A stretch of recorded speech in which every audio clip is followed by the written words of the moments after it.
A leitura da Epístola de São Paulo aos Coríntios, segundo aos Coríntios 3, 4 a 9. Irmãos, temos essa confiança em Deus por Cristo, não que sejamos capazes por nós mesmos de ter algum pensamento como vindo de nós mesmos, mas a nossa capacidade vem de Deus, ao qual também nos fez idôneos ministros do Novo Testamento. Não pela letra, mas pelo Espírito, porque a letra mata, mas o Espírito vivifica. Ora, se o ministério da morte, gravado com letras sobre pedras, foi acompanhado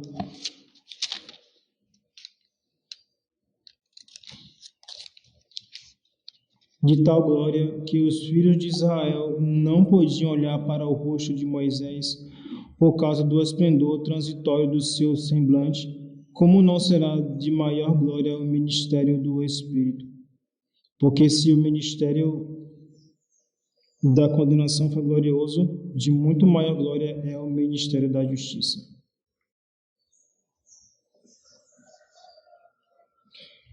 Evangelho segundo São Lucas 10, capítulo 10, 23, versículos 23 a 37. Naquele tempo disse Jesus a seus discípulos: de todos os olhos que veem o que vós vedes, porque eu vos afirmo que muitos profetas e reis desejaram ver o que vós vedes e não viram, e ouvir o que vós ouvis e não ouviram.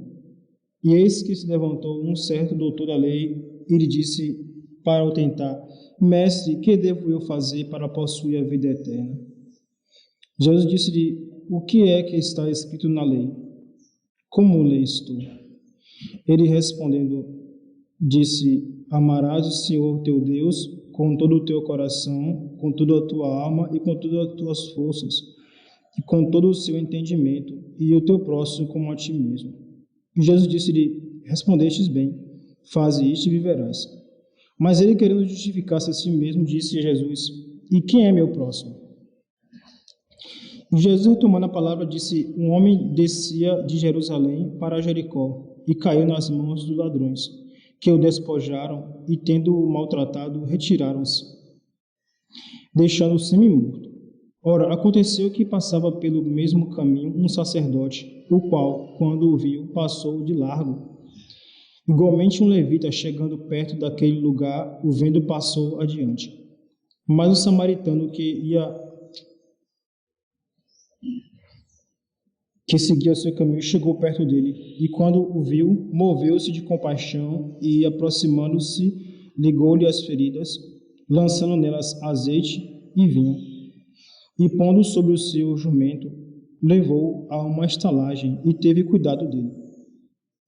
E no dia seguinte tirou 2 denários e deu ao dono do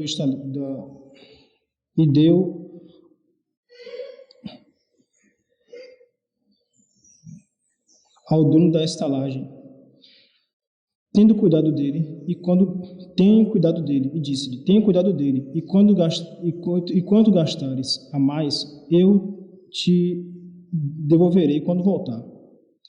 Qual destes 3 te parece que foi o próximo daquele que caiu nas mãos dos ladrões? E ele respondeu: o que usou com ele de misericórdia. Então Jesus disse-lhe: vai e faze tu o mesmo. Podem sentar-se.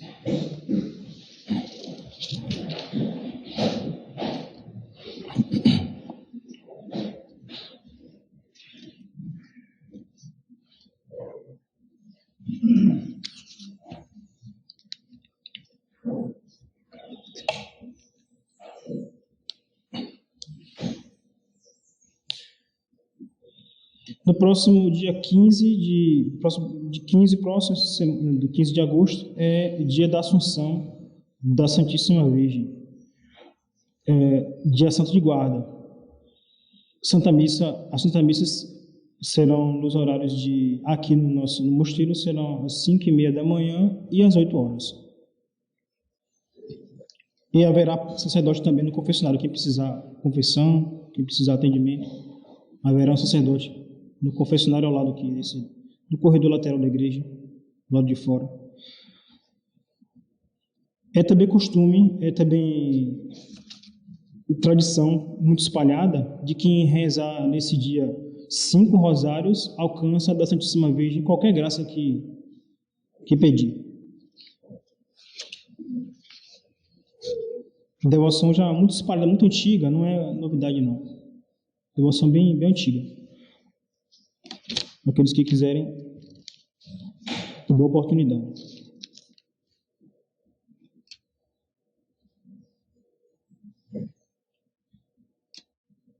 Esse é o 12º domingo depois de Pentecostes.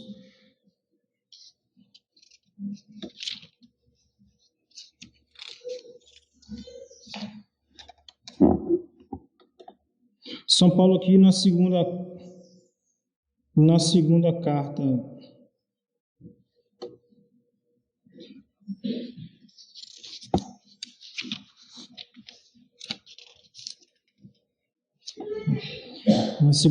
aos Coríntios, fala da necessidade da graça, da humildade e da confiança em Deus, resumindo ali o âmago, né, da leitura da epístola. Necessidade da graça, humildade e confiança em Deus.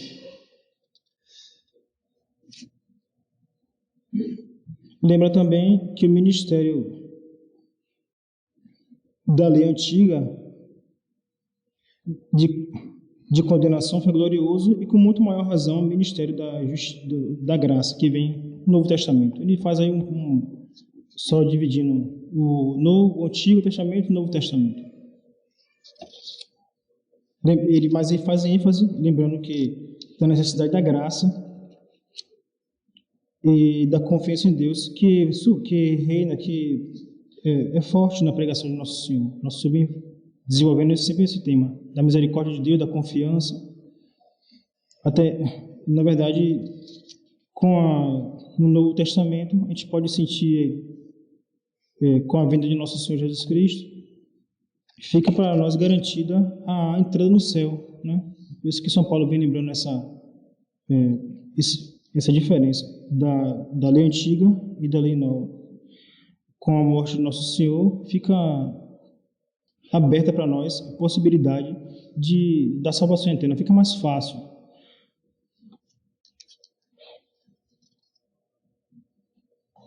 Lembrando que todos aqueles que viveram antes de Nosso Senhor, os grandes santos do Antigo Testamento, não puderam entrar no céu. E só com a morte de Nosso Senhor, com a entrada dele no paraíso, sim, é que todos esses grandes santos puderam participar da glória. Claro que não estavam no inferno, evidentemente que não. Mas estavam ali esperando a entrada de Nosso Senhor na glória, para poder participar. Porque com o pecado morto, com o pecado original, ficou fechada a possibilidade, foi vedada a possibilidade de nós entrarmos no céu, como castigo dos nossos pecados. Basicamente, o que São Paulo vem lembrar nessa leitura. O Evangelho está entre as belas páginas do Novo Testamento. Nosso Senhor fala narra ali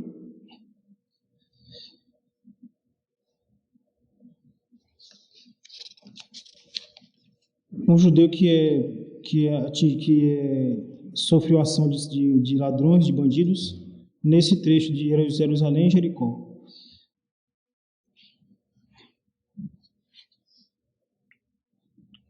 A suspeita é que Nosso Senhor não está apenas não é apenas uma história inventada, mas uma história real. Parece ser uma história real mesmo. Os acontecimentos narrados nessa parábola.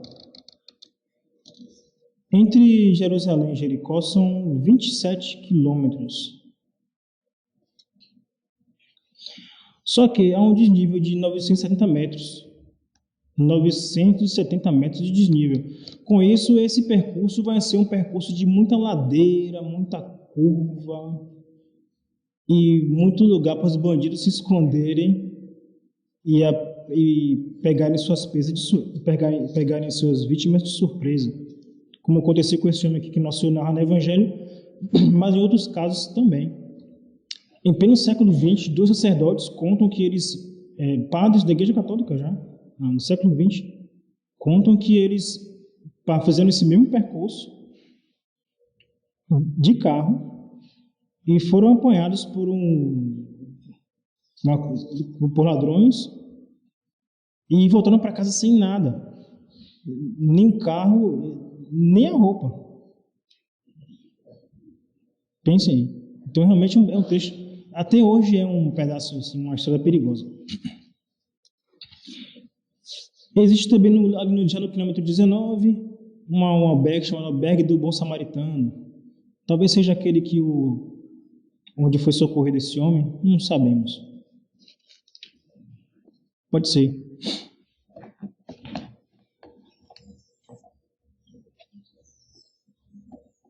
A pergunta é: Mestre, o que devo fazer para possuir a vida eterna? Nosso Senhor responde: o que está escrito na lei? O que está escrito na lei? Amarás o Senhor teu Deus de todo o teu coração. Ele respondeu: todo o teu coração, toda a tua alma, todas as suas forças. E Jesus disse: respondeste bem, vai, faze isso e viverás.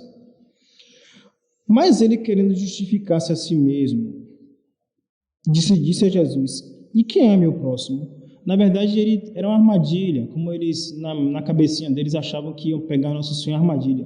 Que loucura. Então Jesus ficaria sem saída, sem como saber explicar essa parte. E Nosso Senhor ele não esperava essa. Nosso Senhor dá uma lição ali, é como se fala na linguagem comum, né? Tapou a boca dele,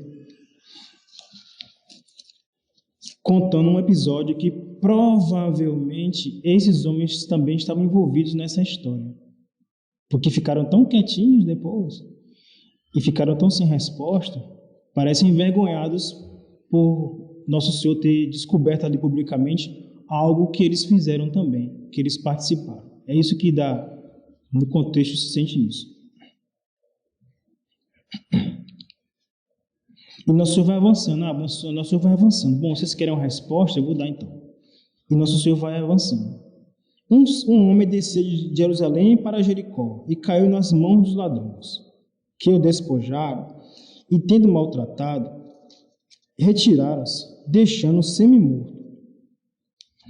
Aconteceu que passava pelo mesmo caminho um padre, um sacerdote da religião judaica, um sacerdote, o qual, quando viu, passou ao lado. Igualmente um levita, chegando perto daquele lugar e vendo, passou adiante também. No final, aproximou-se um samaritano que seguia seu caminho. Chegou perto dele e, quando o viu, moveu-se de compaixão. E, aproximando-se, fez curativos, lançando azeite e vinho, e, pondo sobre o seu jumento, levou para uma estalagem ali próximo. No final, nossa pergunta: o que usou? Qual destes três te parece que foi o próximo daquele que caiu nas mãos dos ladrões? E ele teve que responder: o que usou com ele de misericórdia. Ele não teve coragem de dizer que era o samaritano, porque eles tinham uma rixa antiga com os samaritanos. Era mais orgulho dos judeus do que maldade dos samaritanos. A verdade é essa.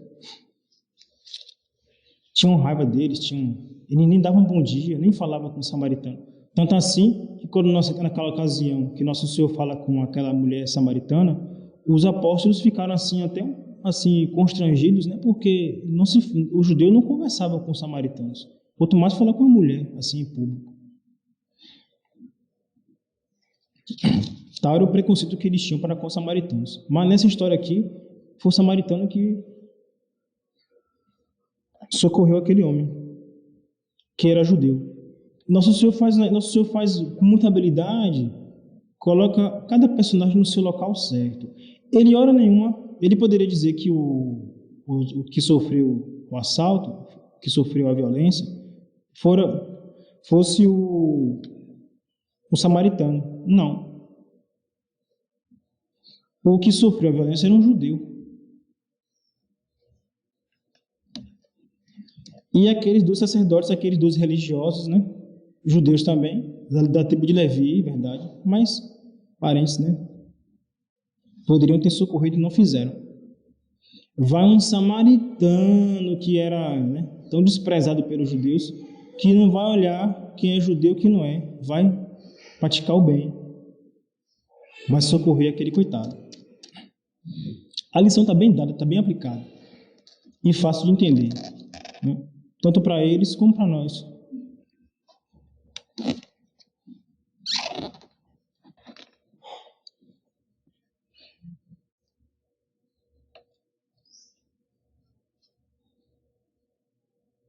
Esse episódio já desperta em nós algumas interrogações.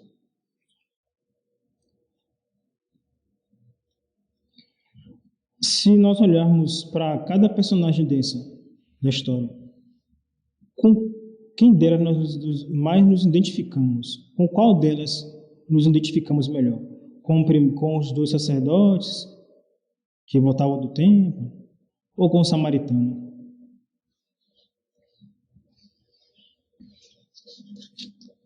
Essa é a aplicabilidade do Evangelho. Vamos agora pensar em nós agora. Aplicar em nós a parábola. Afinal, a lição já foi dada, né, para aquele hipócrita que veio tentar Nosso Senhor, tentando fazer pergunta para pegar Nosso Senhor de surpresa, não achou nada. E voltou para casa. Não, se tivesse ficado calado, né, ganhava mais. Mas Nosso Senhor aproveita a oportunidade para dar a gente a lição, né, para ele e para nós também. A caridade. Esse é o nosso tema de hoje. A caridade. São João de Ávila pergunta, ao meditar essa parte esse trecho do Evangelho, quem é o nosso próximo? O nosso próximo, diz o santo João de Ávila, todo aquele que pode ser participante da bem-aventurança conosco. Quem é o nosso próximo? Todo aquele que pode ser participante da bem-aventurança conosco pode ser o nosso próximo.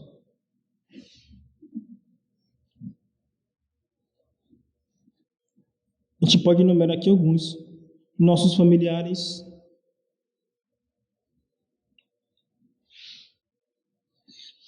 as almas do purgatório, os hereges, os pobres, os ricos, os desesperados. Nessa lista aí. Nossos familiares, com relação aos nossos familiares, nós agimos de que forma? Nós somos como o sacerdote, né, que viu o sofrimento e passou ao lado, ou somos como o samaritano, que para cuidar, para dar atenção, passará as feridas.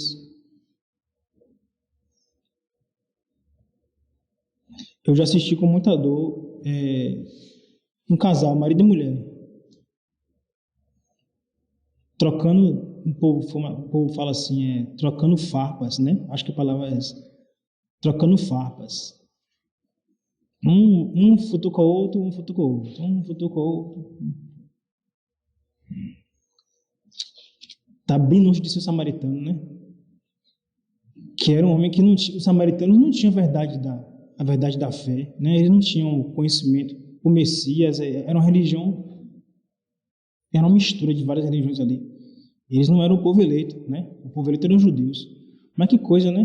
O pouquinho que eles entendiam, assim, do que era a caridade, né? Eles praticavam. O samaritano aqui na história praticou a caridade para com um judeu. Ele podia descontar, né? Ele não fez, não. Ele fez a caridade. De acordo com o Evangelho, que eles nem conheciam direito. Então, Nós que somos o povo escolhido, né? Será que a gente age como um povo escolhido ou como a gente age como os samaritanos? Ou, desculpa, sim, o paralelo. Será que nós agimos coerente, né, com o evangelho que nós aprendemos? E os samaritanos fizeram assim? Esse samaritano fez assim? Nosso Senhor conta no evangelho? Ou nós fazemos como os judeus que passou de lado, né, e deixou lá o sofrimento? Então, é muito triste ver isso nas famílias, né? Entre os irmãos, irmão com irmão, marido e mulher, trocando farpas, distribuindo ofensas.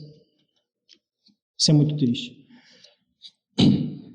Não é esse o evangelho de nosso Senhor Jesus Cristo. Não é esse, não.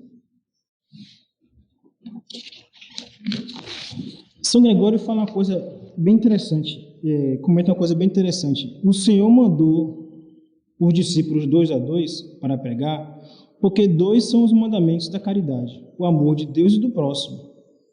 E porque não pode haver caridade senão entre 2, ao menos 2 pessoas. Cabe a cada qual aplicar para si mesmo, né, a palavra de nosso Senhor. Então, o nosso próximo está aqui. Começa em casa, a nossa relação com os nossos, né? E vamos pregar mais com exemplo do que com a palavra, porque a palavra convence, é verdade, mas o exemplo arrasta.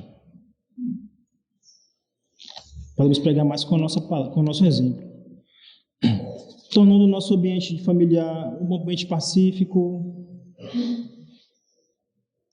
um ambiente agradável, que todo mundo se sente bem ali, né? A gente distribui. Quando tem a desavença, a gente vai e desmancha, né, a desavença. Com uma dificuldade ali, a gente vai lá, acalma os espíritos. Tratar bem a relação entre marido e mulher deve ser muito boa, muito agradável. Um carregando o fardo do outro, né? Como o nosso São Paulo fala, carregai os fardos um dos outros, e assim cumprireis a lei de Cristo. São Paulo que diz isso, são os Gálatas 6:2. A relação entre irmão com irmão. Às vezes um irmão nosso que está distante da fé e causa a gente grande sofrimento. Pois é. A gente não vai vencer ele no tapa e no pontapé, não. Não vai conquistá-lo com tapa e pontapé, não vai conseguir. Conquistá-lo com a caridade. A caridade do samaritano, né? Do bom samaritano. E vem uma lista depois, as almas do purgatório. Nós que somos da igreja militante, muitas vezes esquecemos da igreja padecente, que são nossos irmãos que estão lá no purgatório, sofrendo. Muita gente a gente esquece deles. É para se rezar pelas almas do purgatório. E há belas histórias de almas que estavam no purgatório e saíram e vieram agradecer. Aquela irmãzinha lá em Folinho, né? Ela toca, eu acho que é em Folinho, se não me engano. Toca aparece, ela é irmã roupeira, ela morre. Era uma irmã muito boa, uma excelente religiosa, mas ela morre e depois aparece para outra irmã que ficou no lugar dela como roupeira, em chamas, e toca na porta e diz: eis aqui o sinal da misericórdia de Deus, e deixa a mãozinha dela marcada na porta lá. Até hoje, quem visitar o convento está lá, a porta com a mãozinha da irmã. E a partir desse dia, as outras religiosas passaram a rezar pela alma dela. E se rezou durante mais de um mês pela alma dela, da irmãzinha. Até que depois ela apareceu toda de luz para agradecer as orações. Entendem?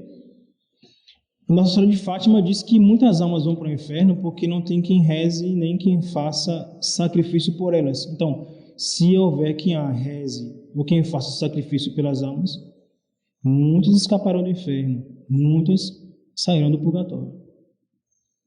Escapar do inferno, claro, não cair no inferno.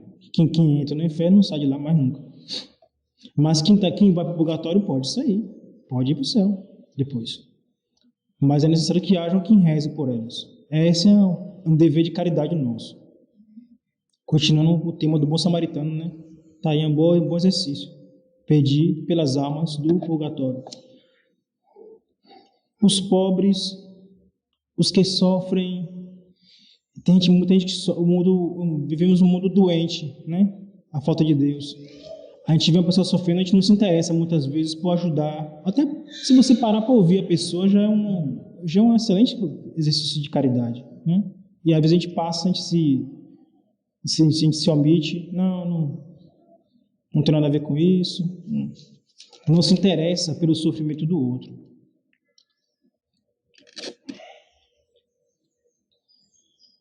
É preciso rezar pelo Papa, também pelo clero.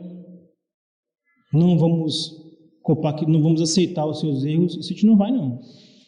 Precisamos notificar os erros para que o povo fiel, os católicos, não se enganem. Isso é preciso fazer.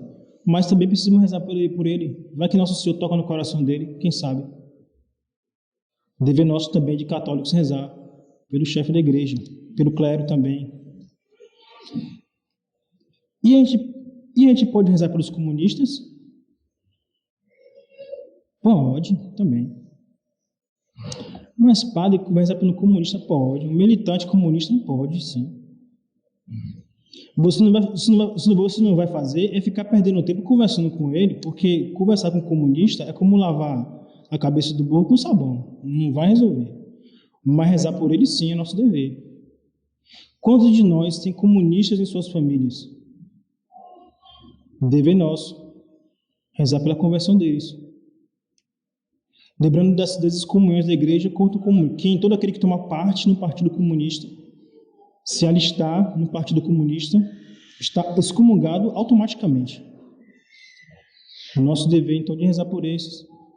Nossos amigos, às vezes, do trabalho, né? Ou da escola, sei lá. Um familiar nosso que estiver numa situação dessa.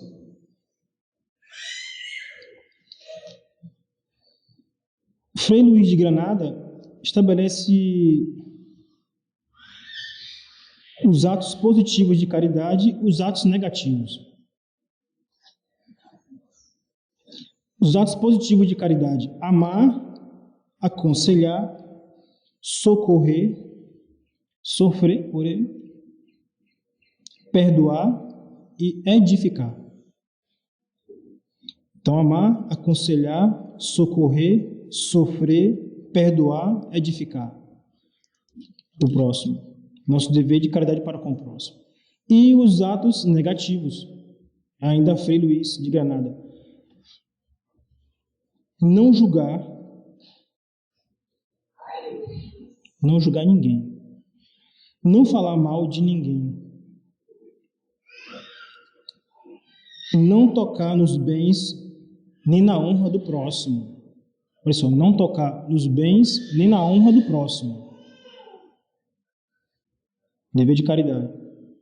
Não escandalizar o próximo com palavras injuriosas, desconcertantes e muito menos dar maus exemplos e maus conselhos. Vou repetir aqui. Então, ainda Frei Luís de Granada: os atos negativos de caridade para com o próximo.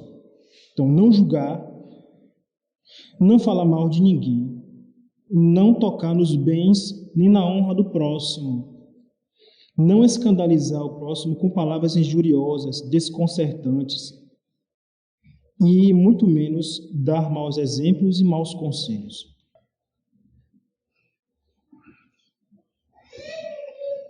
Aconselho a todos que quando chegarem em casa, releiam essa leitura que é tão bonita, tão interessante.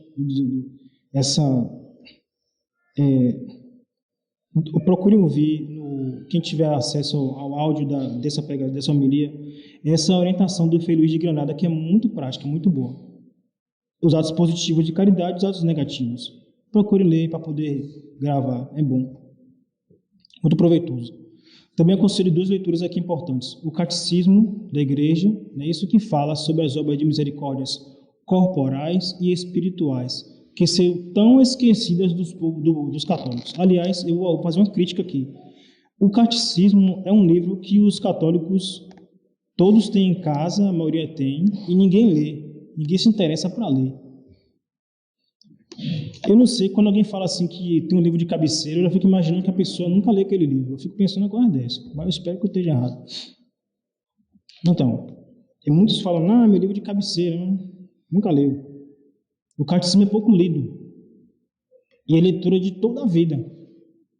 É a instrução da igreja. Então, está no catecismo lá, as obras de misericórdias corporais e espirituais. Vocês vão dar uma olhadinha lá, por favor. Peço que leiam. Não deixe passar o domingo sem rever esse assunto importante. Certo, gente? Importantíssimo. E se perguntar aqui, poucos sabem. Desculpa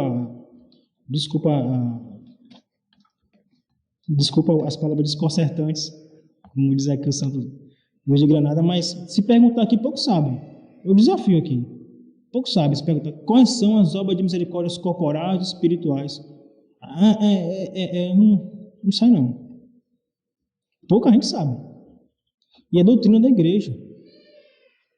Nós que prezamos pela doutrina de sempre, né, pela missa de sempre, melhor razão. Aconselho também que não deixe, aproveite o fim de semana e leia o Monsieur de Seguir, O Inferno. Muito bom. Muito bom. Aproveita o final de semana aí, tem quem está ainda, né, não vai trabalhar. Alguns às vezes tem atividade hoje, não sei, mas a maioria aqui não vai trabalhar hoje, né? Tem atividades em casa, né? Pode tirar um tempinho para procurar Monsieur de Seguir, O Inferno. Muita lição boa ali. Provocando a gente para a caridade, chamando a gente para a caridade. Termino com a palavra de São Paulo, de São Pedro, capítulo 4, versículo 8. A caridade apaga uma multidão de pecados. Louvado seja nosso Senhor Jesus Cristo. Pai, Filho e Espírito.